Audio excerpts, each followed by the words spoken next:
Conselho Consultivo de terça-feira, dia 31 de maio. Faltam 4 dias para o fim da campanha eleitoral e ainda está tudo em aberto. A Eurosondagem mostra que, na reta final, Pedro Passos Coelho duplica a vantagem que tinha em relação a Sócrates, mas não descolava. Ontem o Financial Times perguntava porquê é que, numa altura em que os eleitores têm muitas razões para se sentirem prejudicados por José Sócrates, ele se está a dar tão bem nas sondagens. O conteúdo do acordo da Troika continua a não ser a principal personagem da campanha. Agora são as metas de cumprimento das medidas que agitam a vida política e levam os líderes a prometer que vão cumprir rigorosamente o calendário. Para analisar a reta final da campanha são convidados em estúdio Joaquim Biancar Cruz, António Gaspar e João Sobral. Muito bom dia. É um gosto tê-los neste Conselho Consultivo. Antes de mais, começamos com as notas iniciais que têm sempre e que gostam de dar destaque àquilo que se passa nesta semana. Bom dia, Tânia. Eu tinha duas notas muito rápidas. Uma relativamente à chamada que o Presidente da República fez a todos os operacionais de justiça ontem. É evidente que é uma iniciativa. Talvez não tenha nada de imediato em termos práticos, mas é um aviso. E todos aqueles operacionais, muitos deles estão nos seus castelos feudais e não se dão uns com os outros, têm guerras próprias e estão distantes. E o chamar todos como uma equipa e que temos que resolver o problema da justiça em Portugal, parece-me que foi extremamente interessante e importante.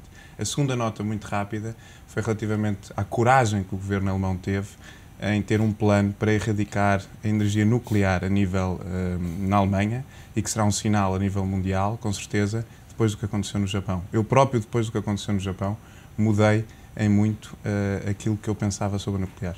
Aqui ficam as suas notas. Muito bom dia, professor. Olá, também Tânia. as suas Bom notas. dia. Como está? Eu tenho 3 notas prévias rápidas. A primeira, como não podia deixar de ser, vai para a solidariedade dos portugueses. Foi com grande satisfação que nós vimos este fim de semana, digamos, a recolha que o Banco Alimentar contra a Fome fez, e aqueles portugueses que pouco têm contribuíram para aqueles que têm ainda menos, com mais de 15% daquilo que tinha sido dado no ano passado. De facto, é de enaltecer este espírito de solidariedade dos portugueses e que não podia deixar de ser, hoje, aqui como nota prévia, com um grande sublinhado da minha parte.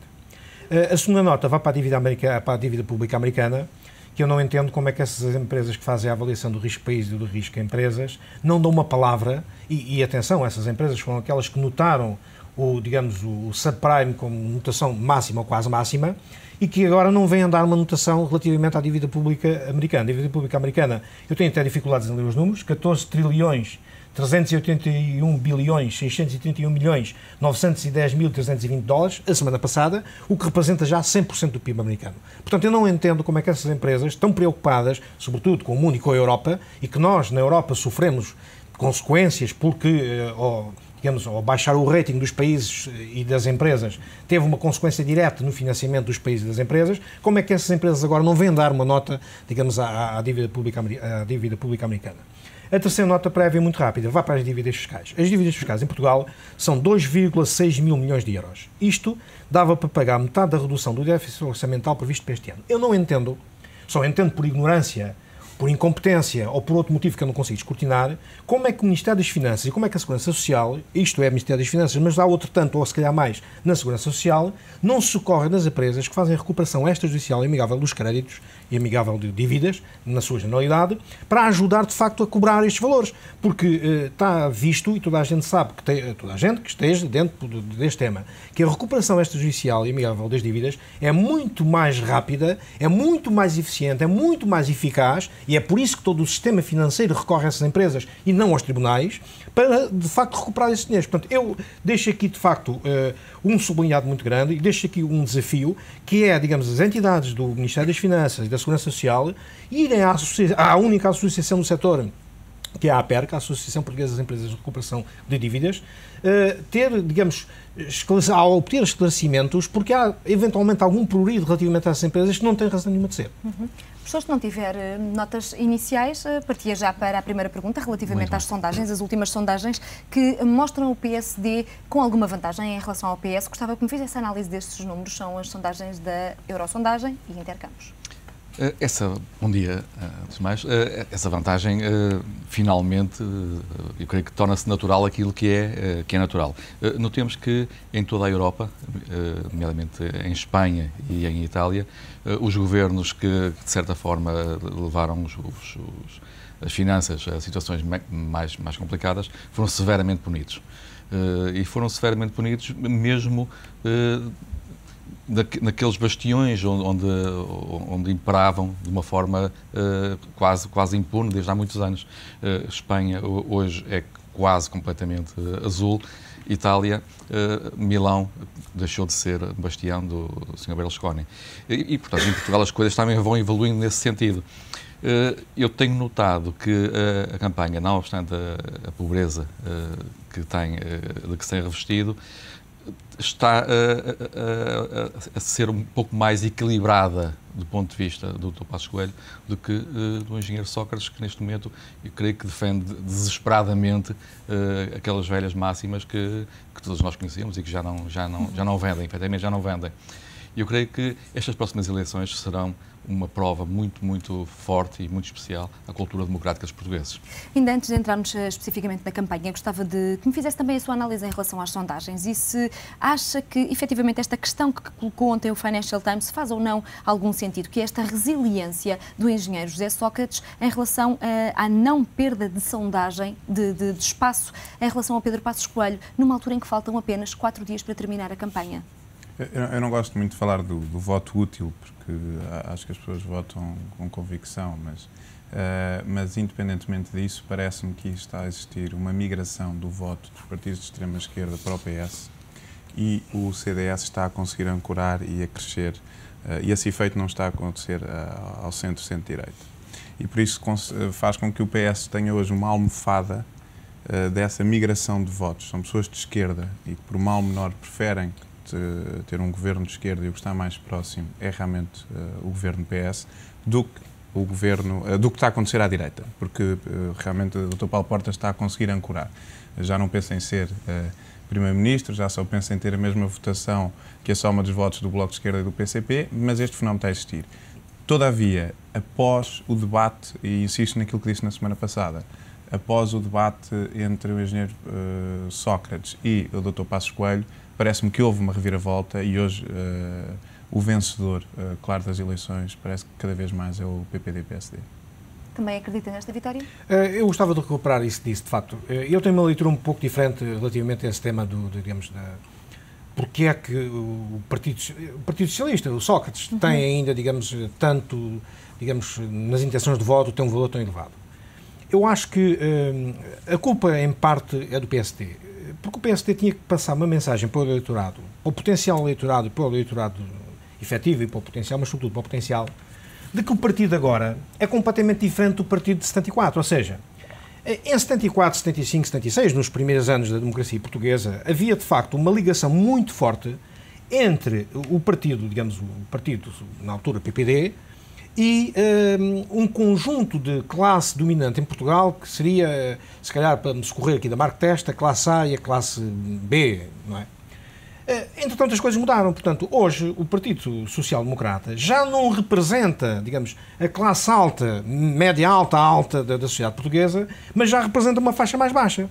Ora bem, é aí que eu penso que tem falhado até agora, na transmissão da mensagem do que é o partido. Porque, repare, as pessoas que têm menos de 40 anos, diria que têm uma leitura diferente. Agora, aquelas pessoas com mais de 40 anos ainda estão arraigadas a princípios antigos de que, de facto, o PPD-PSD é o partido entre parentes dos ricos, é o partido dos favorecidos, é o partido...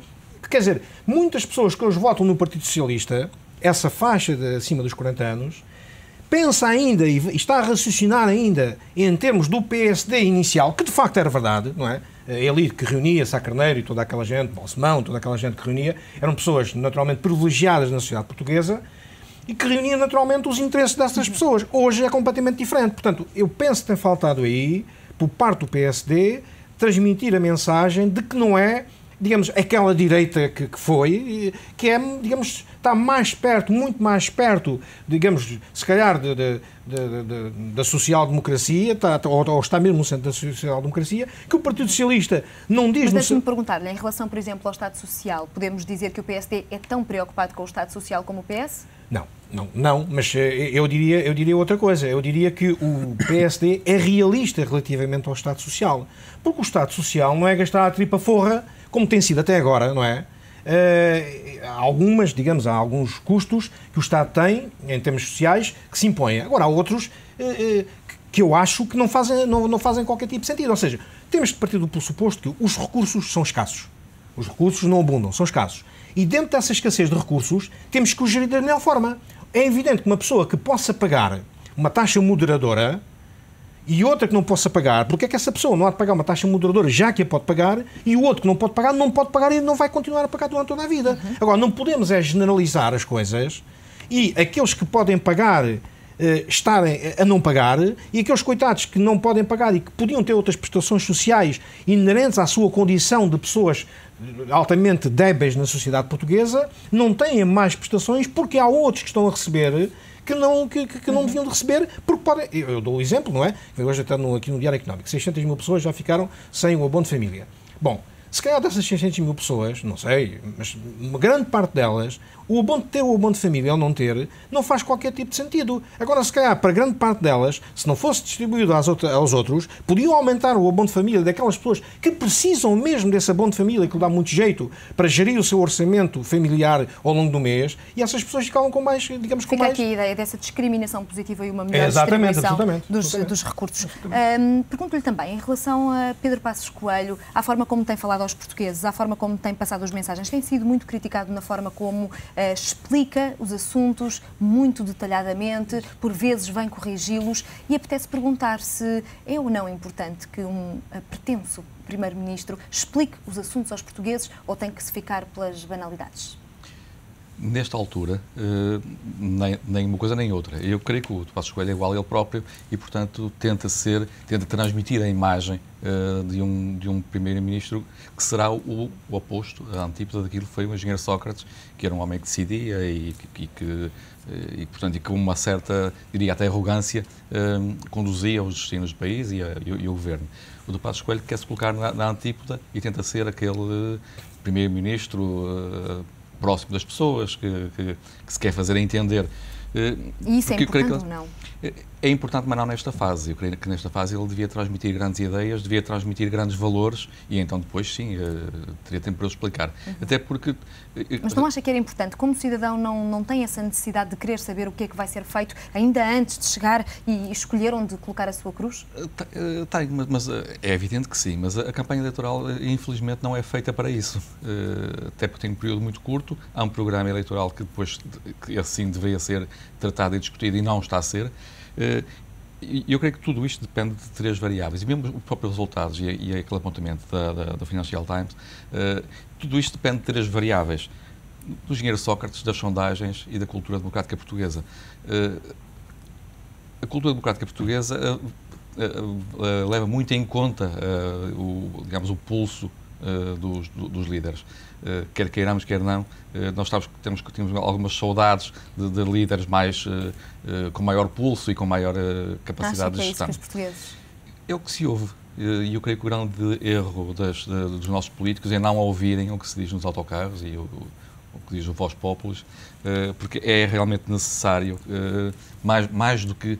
Porque, note, todos nós sabemos que as condicionantes que vêm de fora vão de uma forma muito significativa conduzir aquilo que será o destino de Portugal nos próximos anos. Está a falar do memorando? Do memorando e dos memorandos que hão de vir no futuro, que não ficaremos por aqui com certeza. Tem sido esquecido este memorando durante esta campanha eleitoral? Posso ir só falar relativamente aos últimos comentários. Aquilo que o António disse, sobre a gênese do PPD-PSD, eu acho interessante que o António vem de uma geração realmente muito diferente da minha e, portanto, temos com certeza culturas diferentes, e o António viveu com certeza o 25 de Abril de uma forma que eu não vivi, porque eu sou de 79, portanto não posso ter vivido. Mas com o distanciamento que se calhar é permitido, eu parece-me que as elites estariam mais com o CDS do que com o PSD, naquela gênese. Agora, esta linguagem de que este PSD, aquilo que António Vitorino disse, este papão liberal que aí vem, quer dizer, esta coisa, isso está na gênese.